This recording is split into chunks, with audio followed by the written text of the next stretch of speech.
amala amalan li ajli nafsi wa alla yadkhula alaihi mutala'atul iwad au tasyawufun ila haddi tab'in wal ikhlasu indal muwahhidina khurujul khalqi minan nadri ilaihim ay la yarawna ma'allahi ghairahu fil af'al wa tarkus sukuni ilaihi wal istirahati ilaihim fil ahwal. Ikhlas menurut para ahli ikhlas, kalau pembagian menurut Syekh Abu Thalib Al-Makki ini hampir mirip dengan pembagian yang tadi yang kita bahas di Syarah Hikam di awal tadi, hampir mirip itu. Ikhlas menurut para ahli ikhlas adalah mengeluarkan makhluk dari peribadatan kepada Allah Sang Pencipta. Jadi ketika dia beribadah kepada Allah, itu sudah tidak mengaitkan makhluk lagi. Nah, tapi yang disebut makhluk ini kenapa menjadi beda dengan yang di atasnya tadi? Kalau di atasnya itu dia juga sudah melepas dari keterkaitan makhluk lain. Tapi bedanya di sini begini, bahwa termasuk makhluk adalah nafsunya sendiri, kepentingannya sendiri, itu termasuk makhluk. Makanya di sini disebut makhluk pertama adalah nafsu. Berarti ikhlas menurut peringkat pertama seperti yang disampaikan oleh Syekh Abu Thalib Al-Makki ini, dia dalam beramal itu sudah tidak ada tujuan karena makhluk dan juga tidak ada tujuan karena kepentingan dirinya sendiri, kepentingan nafsunya, tidak ada kepentingan itu. Sedangkan ikhlas menurut para pecinta Allah adalah tidak beramal satu amal karena nafsu, tidak melirik pada upah atau mengharapkan kepentingan watak. Nah, ini sama persis dengan tadi ikhlasnya orang-orang yang cinta kepada Allah. Terus tingkat yang tertinggi, kalau tadi disebut ikhlasnya arifin, ikhlasnya orang-orang yang makrifat, di sini disebut ikhlas menurut orang-orang yang bertauhid. Bertauhid tidak hanya secara teori, tapi ini dengan tauhid secara rasa. Nah, dengan rasa adalah keluarnya makhluk dari memandang perbuatannya, tidak condong kepada mereka, serta tidak merasa nyaman kepada mereka dalam segala hal. Jadi wis gak ngereken kalau makhluk lainnya itu sudah gak ngereken, termasuk pada dirinya sendiri, termasuk pada apa yang muncul dari dirinya. Ikhlasnya muhibbin itu tergambar dalam pernyataan Rabi'ah Al-Adawiyah, ma'abadtuka khaufan min narika wala toma'an fi jannatika. Tidaklah aku menyembahmu karena takut pada nerakamu, dan juga tidak karena berharap surgamu. Itu sama, mirip dengan itu yang sering kita syairkan, ilahi lastulil firdausi ahla wala aqwa ala nari jahimi. Mirip dengan itu.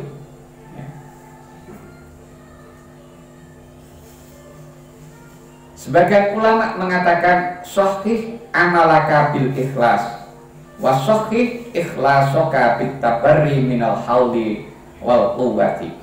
Benahilah amalmu dengan ikhlas, dan benahilah ikhlasmu dengan melepas diri dari daya dan kekuatan. Ini menunjukkan bahwa ikhlas tingkat yang sempurna adalah kita dalam beramal sudah merasa tidak punya daya dan tidak ada kekuatan.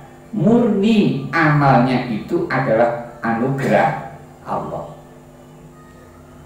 Sebagian ulama ahli ma'rifat berkata, la yatahaqqaqul ikhlasu hatta yasquta min ainin nas wa yasqutan nasu min ainihi. Ikhlas itu tidak menjadi nyata hingga ikhlas itu telah runtuh dari pandangan manusia. Jadi walaupun dia sudah ikhlas, tapi orang lain tidak menganggap itu sesuatu yang istimewa, dan tidak terasa oleh orang lain. Dan manusia telah runtuh dari pandangannya Dan ketika dia beramal sudah tidak lagi melirik pada orang, tidak melirik pada orang lain. Makanya pandangannya sudah tidak tertuju pada orang lain. Itu kata Ba'dul Arifin.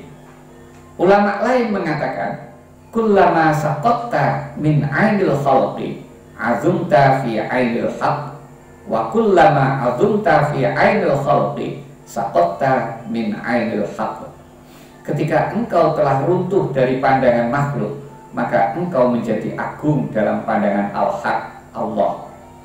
Dan ketika engkau menjadi agung dalam pandangan makhluk, maka engkau telah runtuh dari pandangan al-haq. Maka nanti akhirnya dididik kita untuk khumul dan seterusnya. Itu pada hikmah berikutnya nanti. Itu termasuk salah satu upaya agar kita itu bisa mencapai pada tingkatan ikhlas. Hikmah ke-10 ini menghubungkan amal dengan ikhlas. Hikmah ke-9 yang lalu telah menghubungkan amal dengan hal. Kedua kalam hikmah ini membangun jembatan yang menghubungkan hal dengan ikhlas.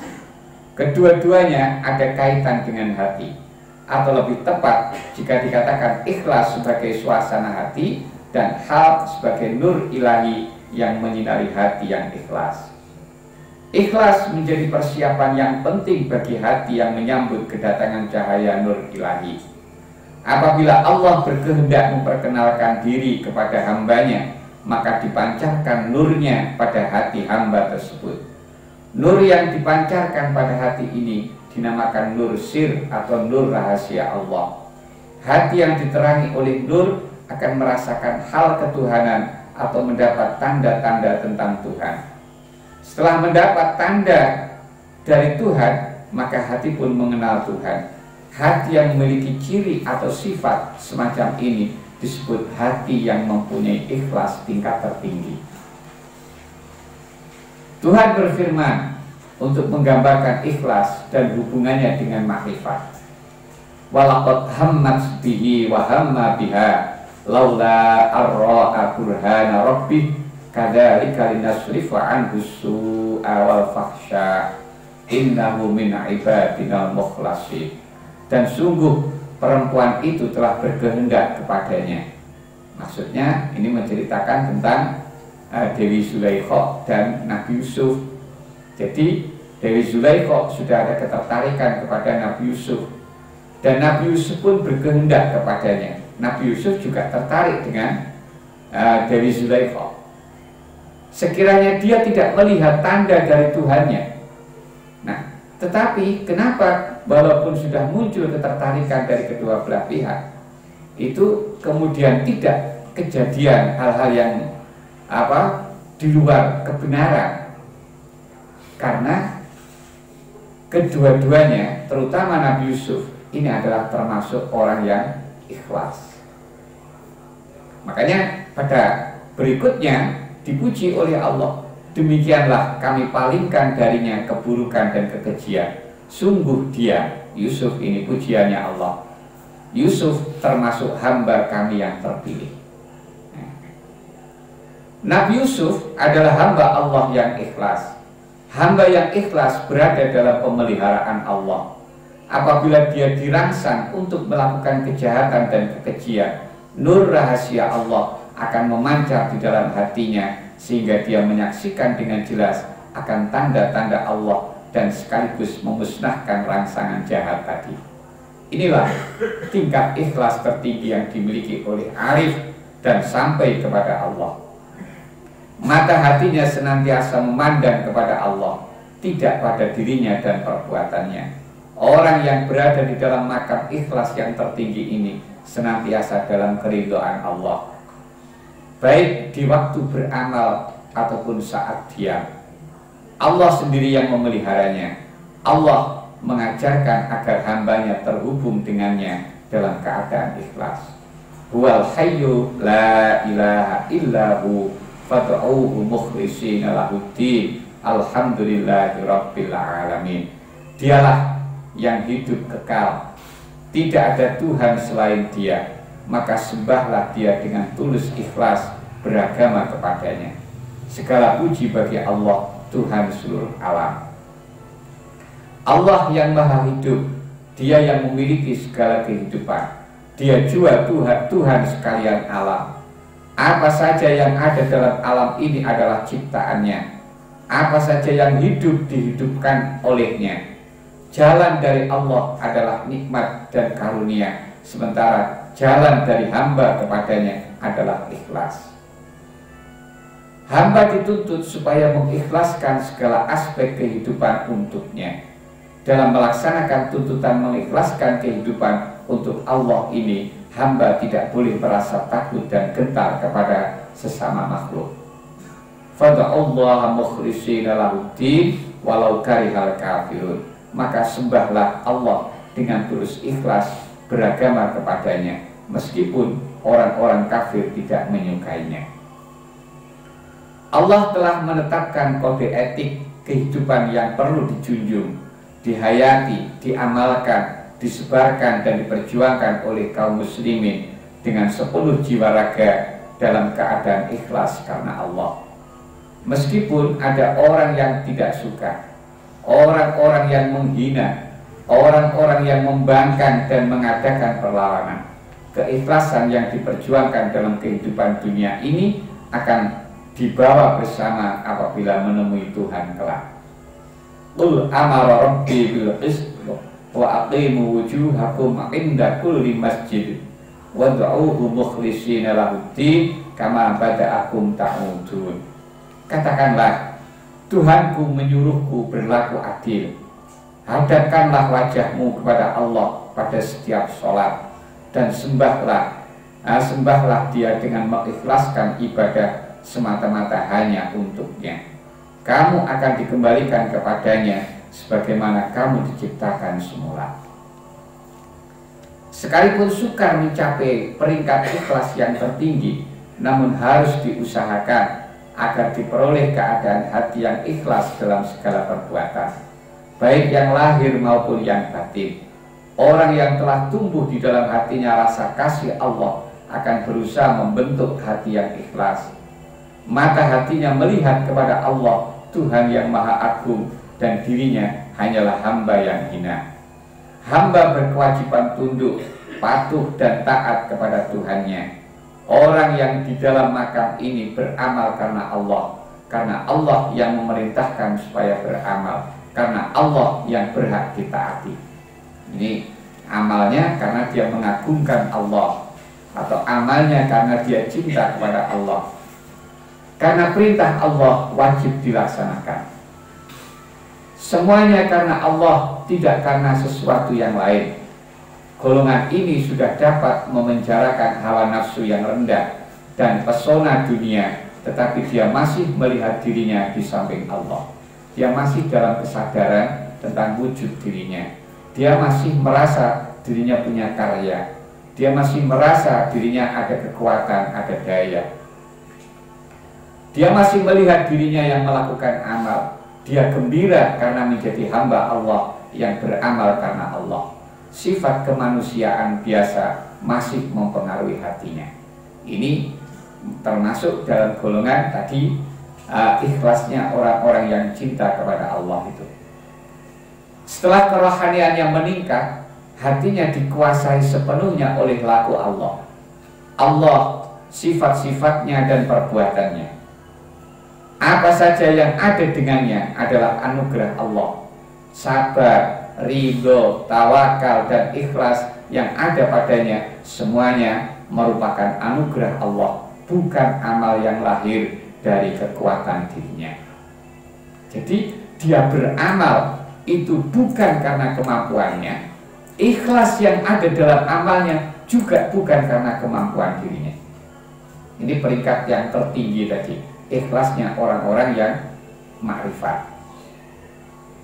Tingkat ikhlas yang paling rendah ialah apabila amal perbuatan bersih daripada riya, memamerkan amal yang jelas dan yang samar, tetapi masih terikat dengan keinginan pada pahala yang dijanjikan Allah.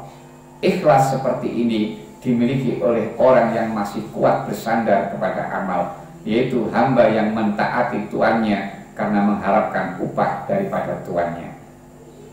Di bawah dari tingkatan ini sudah tidak dinamakan ikhlas lagi. Tanpa ikhlas, seseorang akan beramal karena sesuatu muslihat keduniaan, mau dipuji, mau menutup kejahatannya agar orang percaya kepadanya, dan bermacam-macam lagi muslihat yang rendah. Orang dari golongan ini walaupun banyak melakukan amal, namun amalan mereka adalah ibarat tubuh yang tidak bernyawa, tidak dapat menolong tuannya di hadapan Tuhan nanti, akan menjadi debu yang tidak dapat menolong orang yang melakukannya. Setiap orang yang beriman kepada Allah mesti mengusahakan ikhlas pada amalnya, karena tanpa ikhlas yang menyertai amalan tersebut adalah syirik yang seukuran besar kecilnya hilangnya ikhlas. Khunafa alillahi ghairu musyrikin nabi. Kalau tidak ikhlas berarti syirik gitu. Beribadahlah dengan ikhlas kepada Allah tanpa mempersekutukannya, karena tersirat dalam ayat ini kebalikan ikhlas itu adalah syirik ini. Wa an aqim wajhaka lid-dini hanifa wa la takunanna minal musyrikin wa la tad'u min dunillahi ma la yanfa'uka wa la yadurruk fa in fa'alta fa innaka idzan minadh dhalimin. Ini juga gambaran bahwa kalau tidak ikhlas berarti masuk dalam syirik. Dan aku telah diperintah, hadapkanlah wajahmu kepada agama dan dengan tulus dan ikhlas, dan jangan sekali-kali engkau termasuk orang yang musyrik, maksudnya orang yang menyekutukan, dan jangan engkau menyembah sesuatu yang tidak memberi manfaat dan tidak pula memberi bencana kepadamu selain Allah. Sebab jika engkau lakukan yang demikian, maka sesungguhnya engkau termasuk orang yang zalim. Zalim karena dia menyekutukan tadi. La yanalallaha luhumaha wala dima'uha walaki yanaluhu taqwa minkum.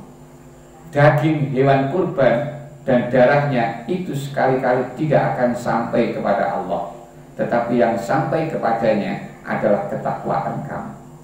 Jadi bukan bentuk tubuh amal itu yang dilihat oleh Allah, tapi siapa yang beramal itu bagaimana rasa hatinya, sambungan hatinya dengan amalnya itu yang dilihat. Makanya Allah tidak melihat pada bentuk kalian, tapi yang dilihat oleh Allah adalah apa yang ada di hati kalian. Minimal takwa itu tingkat terendahnya. Ke atasnya adalah ikhlas gitu. Allah memerintahkan supaya berbuat ikhlas dan sekaligus tidak berbuat syirik. Ikhlas adalah lawan daripada syirik. Jika sesuatu amal itu dilakukan dengan anggapan bahwa ada makhluk yang berkuasa mendatangkan manfaat atau madarat, maka tidak ada ikhlas pada amal tersebut. Bila tidak ada ikhlas, maka akan wujud syirik, yaitu sesuatu atau seseorang yang kepadanya amal itu ditujukan. Orang yang beramal tanpa ikhlas itu disebut orang yang zalim, walaupun pada lahirnya dia tidak menzalimi siapapun. Intisari ikhlas adalah melakukan sesuatu hanya karena Allah. Tidak ada kepentingan lain. Kepentingan diri sendiri merupakan musuh ikhlas yang paling utama. Kepentingan diri lahir daripada nafsu. Nafsu menginginkan kemewahan, kesenangan, kedudukan, kemuliaan, pujian, dan sebagainya. Apa yang lahir dari nafsu, itulah yang sering menghalangi atau merusak ikhlas. Nah, maka kalau nanti kita renungkan, ikhlasnya orang-orang yang cinta kepada Allah dan ikhlasnya orang-orang awam atau ikhlas tingkatan pertama, itu adalah prinsipnya orang itu beramal hanya karena Allah. Prinsipnya itu hanya karena Allah. Sementara ikhlasnya orang-orang makrifat itu dia beramal dengan Allah, karena dia sudah tidak punya daya, tidak punya kekuatan. Karena yang dia saksikan, yang wujud hanya Allah, dan yang yang memiliki laku adalah hanya Allah. Maka dia sudah tidak melihat pada daya dan kekuatannya. Dia bisa berbuat amal, itu berarti karena ada dituntun oleh Allah. Makanya itu namanya al-amal billah. Kalau yang awal tadi itu al-amal lillah. Itu. Wallahu a'lam. Ada pertanyaan, monggo.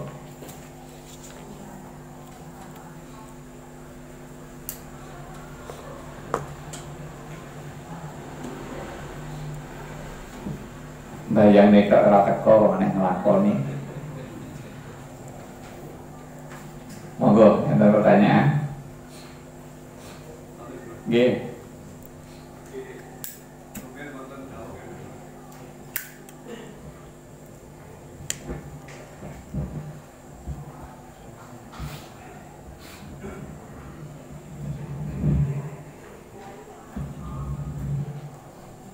Wonten dawuh Jawa ngeten Gus, aja golek sinawange ing manungsa ing perkarane babakane beramal. Krana sinawange pangeran lah iku yang kita dambakan. Ngoten niku termasuk tercantum dalam niki wau napa sepundi Gus? Termasuk